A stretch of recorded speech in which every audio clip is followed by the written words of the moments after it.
So we're starting no-bake beans.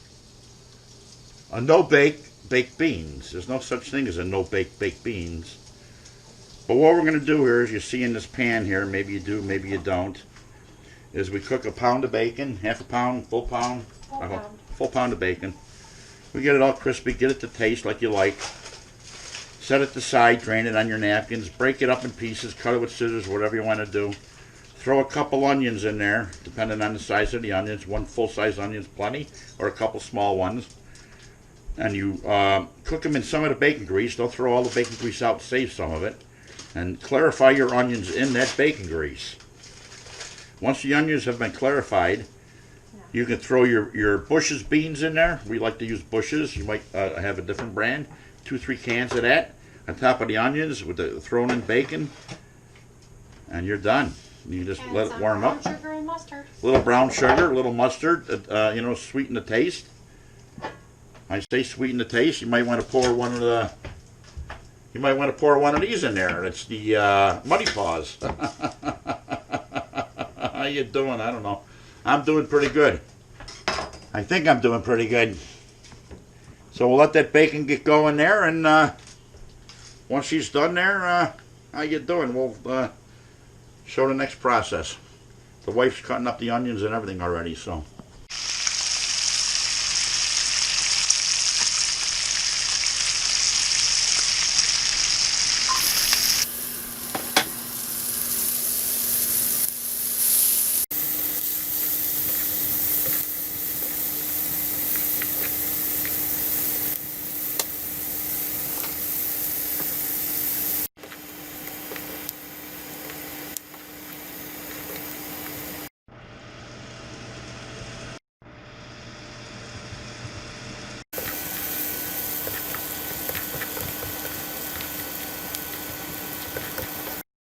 Once again, the clarifying of the onions, and we got some nice onions in here.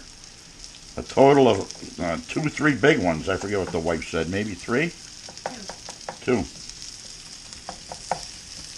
And there's the bacon chopped up, ready for the 2 cans, maybe 3 or 6 or 7, who knows. And there's the steak. Hey, I'll tell you what.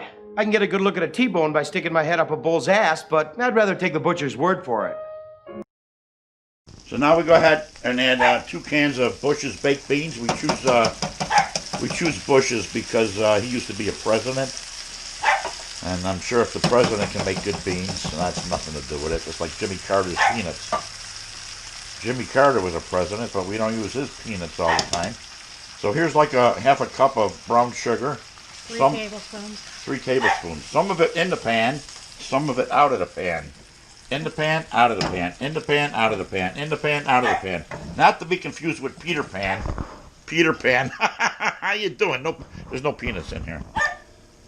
There goes the bacon chips. You can use fake bacon, but why would you?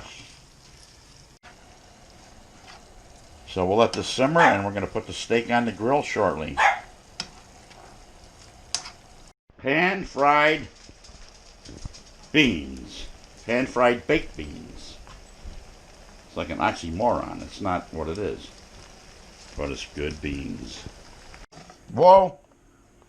Almost dropped it. Almost dropped it. Oh, no.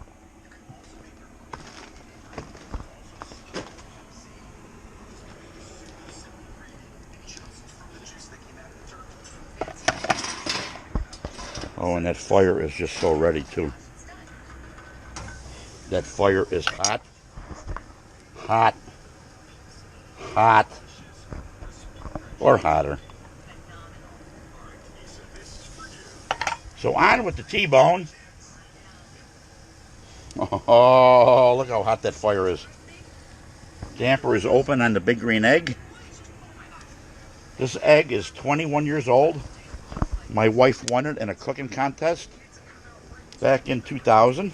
Or 1999, and she won this grill, the big green egg, 1.5 inch, 1 inch of ceramic.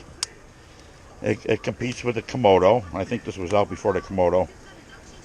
You can check them out, but Ceramic grills are one of the best grills you can cook on there. I cook turkeys and chicken and fish and pizzas, you name it. Close this down, full cook it. The only thing this grill sucks for is hot dogs. Not really, but it's more meant for big meat. Roast beef we do on it. I smoked fish on it. 20 years I've had this thing. It's falling apart. I finally put it in a place so I'm not going to roll it around no more. It's on the second set of wheels. How you doing? So we don't move it around too much. We just cook some dynamite food. And if you use lump charcoal, which is hardwood charcoal, any hardwood charcoal, it'll produce the flavors that you're looking for. You wouldn't believe that you did not cook on this type of stuff before.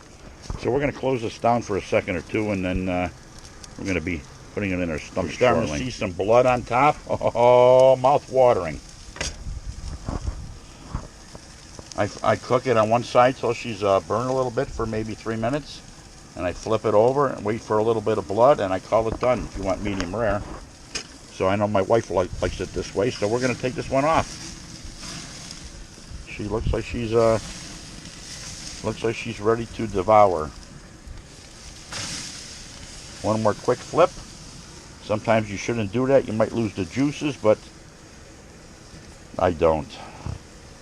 And then 5, 4, let's close our damper. 3, 2, 1, she's off. This is going to be in our stomach shortly.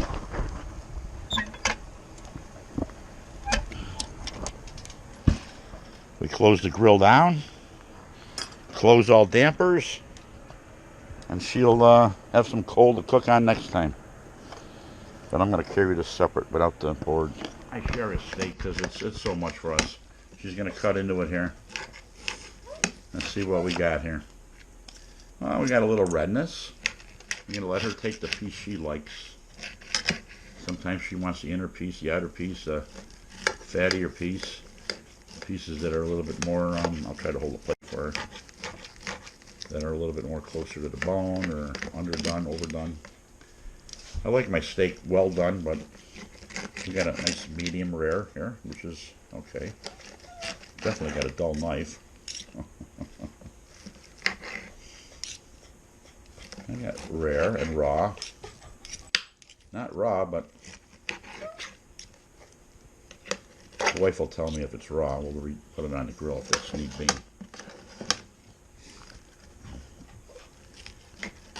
So we got a color, looks good. Mr. Rupert's over there bagging and bagging and bagging. Of course, he smells the bacon and the beans right in front of me here. Look at that. And he's going to probably end up with the bone. So let the wife get her piece first, and then we're going to sit down and eat. I hope I brought myself a fork.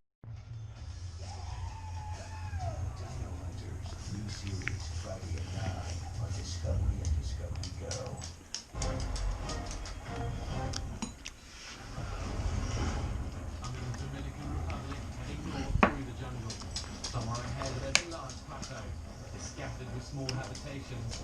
This may be your best chance to find the people and a way out. Awesome steak.